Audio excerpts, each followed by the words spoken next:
kayak event. Now though, we're swapping water for air as we head 20 or so miles west to take to the skies around Loch Tay.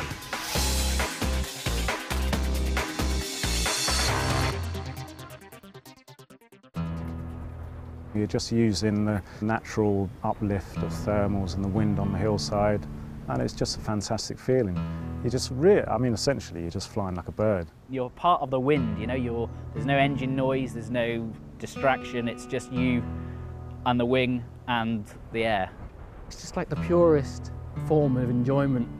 It's so natural and so broken down to the bare essentials almost.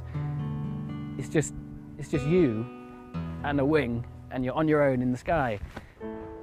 This is hang gliding, flying free as a bird, where after launching, it's a question of finding thermals or rising air to keep you in the sky.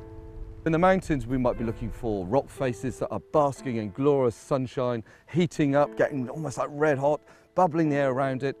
And then when you fly into that air, it can be quite an exhilarating lift up, because you might be flying along, maybe in some sinking air, and the glider's coming down and going beep, beep, beep, beep, beep, beep, beep, and then you get near that rock face that's basking in glorious sunshine, the nose of the glider will pitch up, your instrument starts screaming at you, going beep, beep, beep, beep, we're going up, and you start circling, doing a 360, and before you know it, you're hanging onto the glider and you're shooting up towards the clouds, and it's got to be one of the most exhilarating sensations you can ever imagine.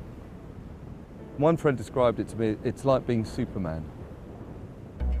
This year, the initial round in the British Open Series has come to Scotland.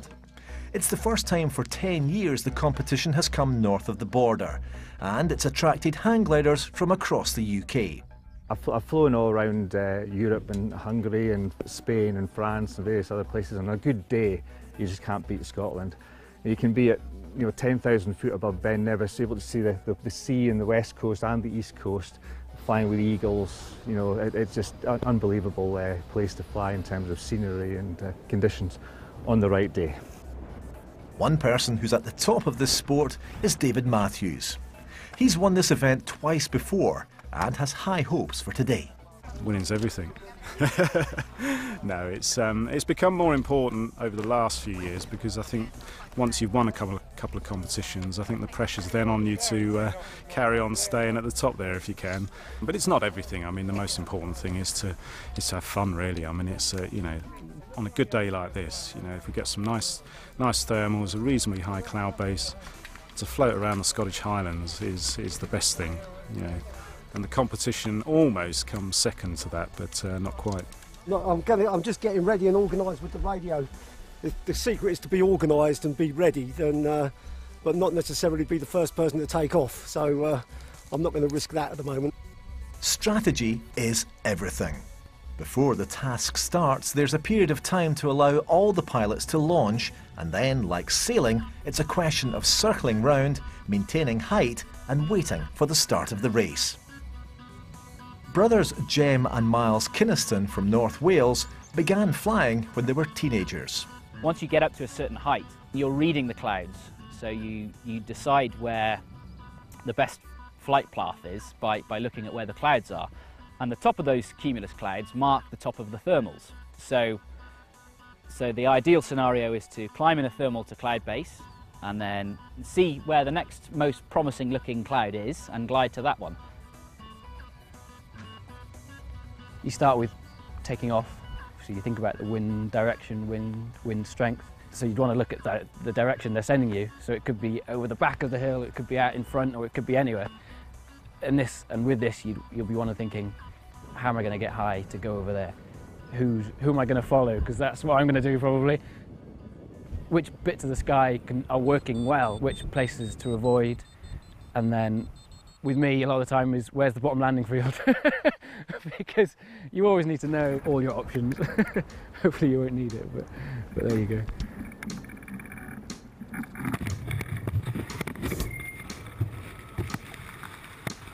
Even though the course obviously can track a straight line, pilots will be choosing their own lines to follow for the optimum conditions, and that could be to do with the terrain, it could be to do with the cloud. So if you see a rock face in basking sunshine in front of you, you might think, well, that's going to kick up a thermal, I'm going to fly to that, get my climb and glide on. Or you might see a cloud out over a loch somewhere and you think, well, that cloud's working. I'm going to go fly for that cloud, see if I can get taken up in a thermal. So people will be taking different routes, but what will happen is gaggles will form. And this is what we call them a gaggle of gliders. And they'll get underneath the thermal, and get one person come in, maybe start going up quite well, and everyone will be watching maybe from a kilometre away or 2 kilometres away. And like hornets coming in, they'll just suddenly pile into the same thermal if it's a strong one. So suddenly, from flying on your own, you can have like gliders coming in from every angle, coming underneath you, above you, climbing up together, and then going off on a glide. Everyone flies with their own safety margins. I personally fly with quite a high safety margin, but I would hope that I have as good a chance as anybody of getting around to goal and beating them. The winner is the pilot who passes all the waypoints and makes it to the finish line in the fastest time.